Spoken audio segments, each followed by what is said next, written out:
ठाकरे आणि उद्धव ठाकरे एकत्र येण्याच्या चर्चा गेल्या अनेक दिवसांपासून सुरू आहेत. अद्याप दोन्हीकडून युती संदर्भात कोणतेही ठोस निर्णय घेण्यात आलेले नाहीत.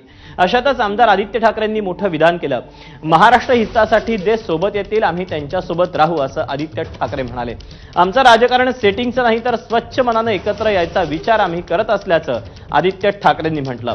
मनसे युतीच्या प्रश्नाला दिलसे उत्तर देणाऱ्या आदित्य ठाकरेंशी संवाद साधल्या आमच्या प्रतिनिधींनी. आपण पाहूया.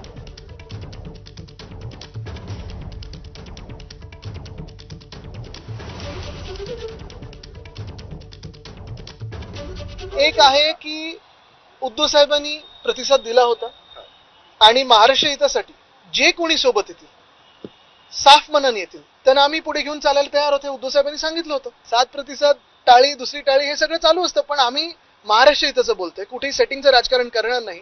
आम्ही स्वच्छ दिलाने पुढे येतोय. जे कोणी आमच्या सोबत येतील त्यांना घेऊन पुढे चालू आम्ही. मी कुठच्या एका पक्षाबद्दल बोलत नाही.